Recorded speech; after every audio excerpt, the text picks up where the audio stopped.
The 2026 FIFA World Cup is the largest live deployment of AI in the history of sports. It's happening right now across 16 stadiums in 3 countries. And the AI isn't just in the broadcast booth, it's on the pitch, in the coach's ears, and at the stadium gates.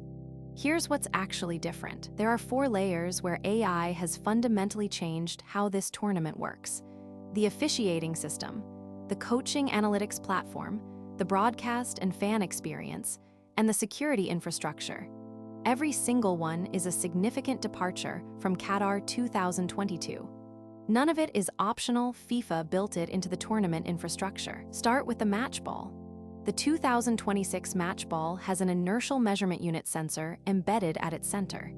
It sends 500 data points per second, velocity, rotation, trajectory, precise position, to the stadium tracking system. 500 times a second.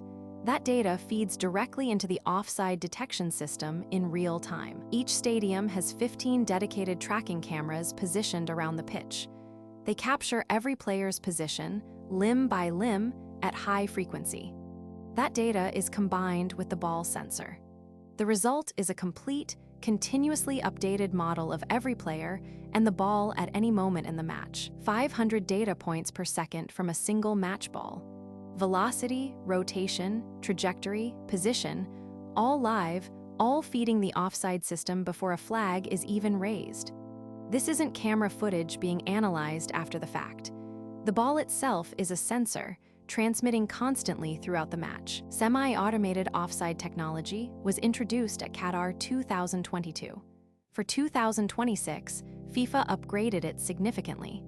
The system now detects a potential offside and sends a direct audio alert straight into the referee's earpiece, without going through the VAR room first.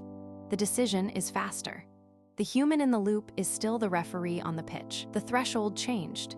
In Qatar, the system tolerated a margin of 50 centimeters before flagging an offside. In 2026, that dropped to 10 centimeters, less than the width of a hand. At that precision, you cannot make the call by eye, you cannot do it by video review, you need the sensor system.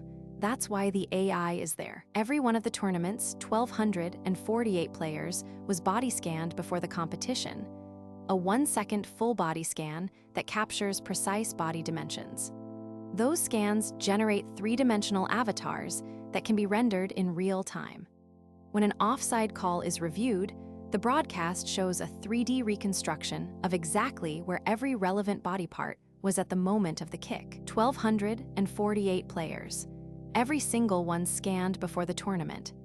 Each scan takes 1 second and captures precise body part dimensions, so the system can track players reliably even during fast movement or when one player is partially obstructing another.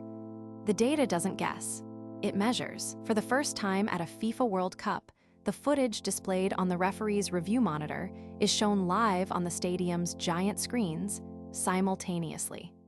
Fans inside the stadium see exactly what the referee sees during a VAR review at the same time. That's a transparency upgrade. Whether it reduces controversy is a different question. Referees are wearing body cameras. For 2026, those cameras feed through AI stabilization software that removes motion blur from fast movements in real time. The broadcast result is stable first-person referee footage. It's a different level of immersion and accountability for the officials. The coaching platform is the part most people haven't heard about. FIFA partnered with Lenovo to build Football AI Pro, an AI analytics system that every team at the tournament has access to. It analyzes over 2,000 metrics and millions of data points per match. Coaches can query it in natural language before and after games. 2,000 plus metrics analyzed per match. That's what Football AI Pro processes. And it doesn't just produce a spreadsheet. Coaches input natural language queries and get back video clips, graphs, and 3-dimensional visualizations.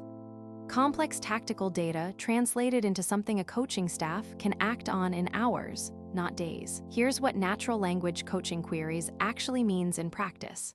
A coach can ask, "Show me the patterns where our opponent's central midfield loses possession in the final third." Football AI Pro searches the data, surfaces the relevant clips and statistics, and presents it in a format the coaching staff can immediately use. The time from question to insight is minutes. The most significant thing about Football AI Pro is not what it does for Brazil or Germany. It's what it does for Curaçao, for Cabo Verde, for teams making their World Cup debut. For the first time, a nation with a fraction of the sports science budget of the traditional powerhouses has access to the same analytics engine. That is a structural change in how the game is played at this level. Stadium security at the 2026 World Cup runs on AI at multiple levels. Facial recognition systems at entry points match faces against security databases in real time. Hyundai manufactured robot dogs, four-legged autonomous machines, are patrolling the International Broadcast Center in Dallas. FIFA has built digital twin models of every stadium, continuously monitoring crowd movement and flagging congestion before it becomes a safety problem. The fan experience layer includes Google Gemini surfacing live match data on phone lock screens, AI-generated match visuals, and infrastructure improvements that have cut broadcast latency to under 5 seconds, meaning fans watching around the world are closer to real time than at any previous World Cup. Smart signage inside stadiums uses real-time occupancy data to help fans navigate. Here's what AI cannot do at this World Cup. It cannot predict who wins. It cannot explain why a player's form collapsed in a knockout game. It cannot account for a coach's halftime decision that changes a match. It cannot manufacture the specific kind of chaos that makes football worth watching. The best AI deployment in sports history is still just infrastructure.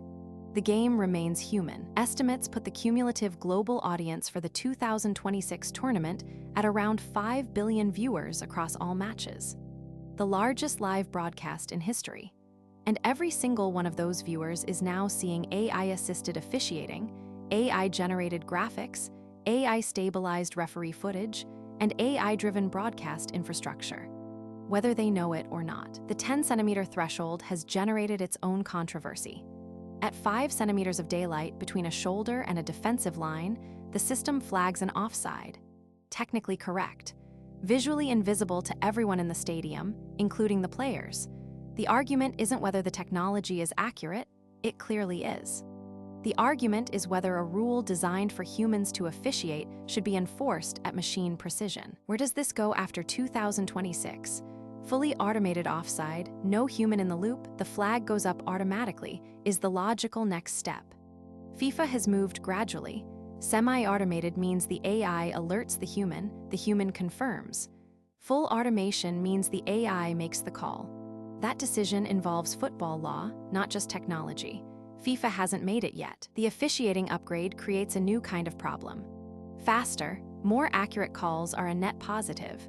But precision at the 10-centimeter level also means more calls are made that were previously missed or simply tolerated because they were physically impossible to detect without machine vision. More accuracy means more decisions. More decisions means more controversy, even when the decisions are correct. 15 tracking cameras per stadium, dedicated to player and ball tracking, entirely separate from the broadcast cameras. Combined with the sensor ball, they map every player's limb position hundreds of times per second. That's the data infrastructure underlying every SAOT call. Most fans have no idea it exists. They just see the 3D avatar appear on screen. Football AI Pro changes the competitive calculus in a way that will outlast this tournament. Every team has access to the data, but access to data and the ability to act on data are not the same thing. The teams that integrate it into coaching culture, that build the staff capable of using it, will gain an edge. The question is whether small nations can close that gap fast enough. The argument for AI in football is easy to make. Faster and more accurate officiating, transparent VAR reviews, democratized coaching data, improved security. These are real improvements. The argument that deserves more attention is the question of what better means in a sport where human judgment, error, and drama are inseparable from what makes it compelling. The most important AI story at this World Cup isn't the offside calls. It's the coaching platform. The ball sensor and the 3D avatars are visible. You see them on the broadcast.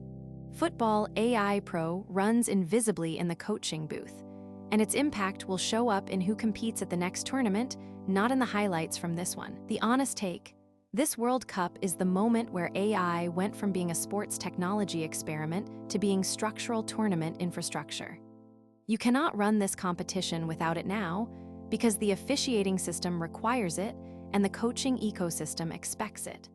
The question going forward is who controls it, who has access, and what happens when the algorithm gets it wrong. New AI lesson every day. Subscribe so you don't miss what's next.